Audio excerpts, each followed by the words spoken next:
नमस्कार। आज हमारे पास जो सामग्री है वो हमें रूस के कमचटका क्षेत्र में ले जाती है।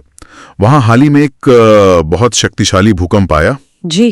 8.8 तीव्रता। ये तो मतलब वाकई बहुत जबरदस्त है और इसने पूरे प्रशांत महासागर क्षेत्र में क्या कहते हैं एक चिंता पैदा कर दी है। हाँ बिल्कुल, ये एक बड़ी घटना है।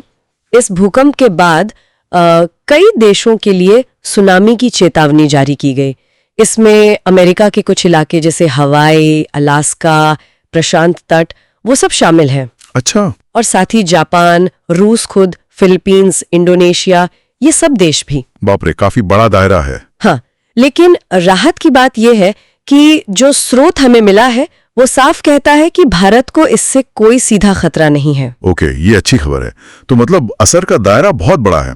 सामग्री में अमेरिकी राष्ट्रपति डोनाल्ड ट्रंप की चेतावनी का भी जिक्र है। जी, हवाई और दूसरे अमेरिकी क्षेत्रों के लिए। और जानकारी के लिए वो tsunami.gov वेबसाइट का भी उल्लेख है। तो चलिए आज इसी सामग्री के आधार पर थोड़ा गहराई से समझते हैं कि असल में हुआ क्या, क्यों हुआ, और ये जो भविष्यवाणियां वगैरह हैं या जो गहरे कारण हो सकते हैं उन पे स्रोत क्या कहता है। जरूर, तो शुरुआत भूकंप से ही करते हैं। ये जो 8.8 तीव्रता का झटका आया, ये रूस के कमचटका प्रायद्वीप पे आया। अब ये इलाका जो है ये रिंग ऑफ फायर का हिस्सा है। अच्छा, रिंग ऑफ फायर, हाँ सुना है इसके बारे में। हाँ, ये भूगर्भीय रूप से एक मतलब बेहद सक्रिय जोन है जहाँ टेक्टोनिक प्लेट्स मिलती हैं, टकराती हैं, खिसकती रहती हैं। ओके। तो इसलिए यहाँ भूकंप और ज्वालामुखी विस्फोट ये होते रहना कोई बहुत नई बात नहीं है। और ये रिंग ऑफ फायर तो पूरे प्रशांत महासागर के किनारों पर फैला हुआ है ना। बिल्कुल। स्रोत में एक बड़ी दिलचस्प बल्कि चौंकाने वाली बात लिखी है कि महासागर आकार में हमारे चांद से भी 5.5 गुना ज्यादा बड़ा है। हाँ, ये सच है, बहुत विशाल है। तो इतनी बड़ी पानी की बॉडी में इतनी बड़ी भूगर्भीय हलचल, इसका मतलब तो यही हुआ कि असर बहुत दूर तक जा सकता है। बिल्कुल सही। और एक महत्वपूर्ण बात यह भी है कि भूकंप का जो केंद्र था, एपिसेंटर, वो कम आबादी वाले इलाके में था। अच्छा। तो इससे सीधे तौर पर मतलब जमीन पर जो नुकसान होता है इमारतों वगैरह का, वो शायद सीमित रहा हो, लेकिन समुद्र में जो हुआ, हाँ, समुद्र में जो इतनी शक्तिशाली ऊर्जा पैदा हुई उसने सुनामी का एक बहुत बड़ा खतरा खड़ा कर दिया।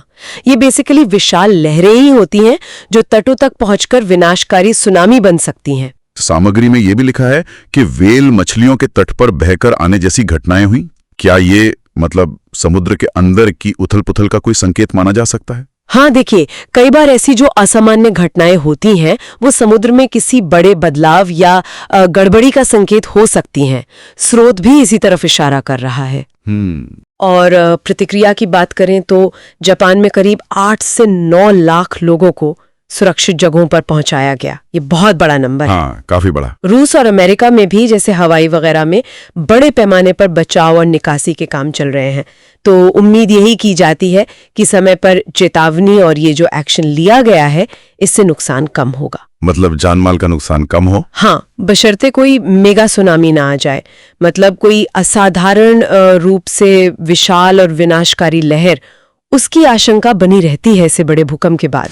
इसी बीच एक और चीज भी चर्चा में आई है जिसका जिक्र स्रोत में है।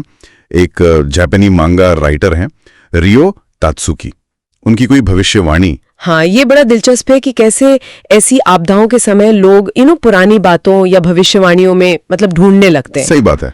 तो स्रोत बताता है कि इन्होंने कई साल पहले एक सपना देखा था और उसके आधार पर जुलाई 2025 में जापान में किसी बड़ी आपदा की बात कही थी। अच्छा, तो क्या वो सही निकली? देखिए, स्रोत के मुताबिक पूरी तरह सटीक तो नहीं बैठी।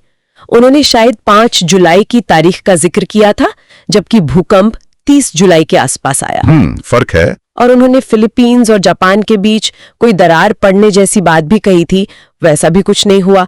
तो सामग्री ये भी कहती है कि वैज्ञानिक रूप से भूकंप की सटीक भविष्यवाणी करना वो फिलहाल लगभग नामुमकिन है। हाँ, ये तो है। तो अक्सर लोग घबराहट में ऐसे पैटर्न ढूंढने लगते हैं।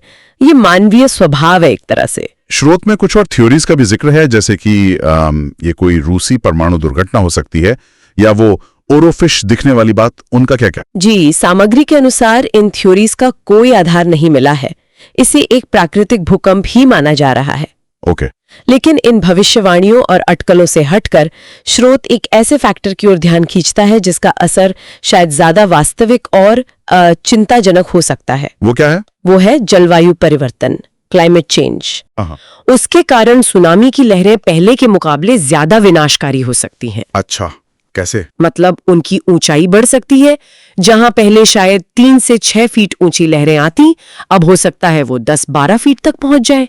ज्यादा पानी, ज्यादा ऊर्जा। ओ, ये तो गंभीर बात है। हाँ, और स्रोत इस बात पर भी अपने नजरिए से उंगली उठाता है कि अमेरिका का पेरिस जलवायु समझौते से हटना या फिर जलवायु परिवर्तन पर जो वैश्विक कार्रवाई होनी चाहिए उसमें कमी, ये सब इस तरह के खतरों को और बढ़ा सकता है। तो स्रोत का ये मानना है कि अगर हमने क्लाइमेट चेंज पर ज्यादा ध्यान दिया होता तो शायद आज सुनामी का ये खतरा इतना बड़ा ना होता।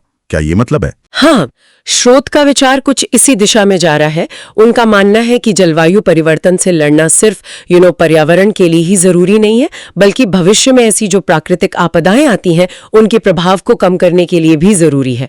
ये एक जटिल पहलू है जिसे स्रोत ने इस घटना से जोड़ा है। तो अगर हम संक्षेप में देखें, रूस में एक बहुत बड़ा भूकंप आया जिसके बाद पूरे प्रशांत क्षेत्र में सुनामी का खतरा बना हुआ है, बचाव कार्य चल रहे हैं। जी बिल्कुल। लेकिन साथ ही ये रियो तात्सुकी जैसी भविष्यवाणियां और फिर ये जलवायु परिवर्तन वाला एंगल, ये सब मिलकर इस पूरी स्थिति को और भी कॉम्प्लेक्स बना रहे हैं। बिल्कुल सही।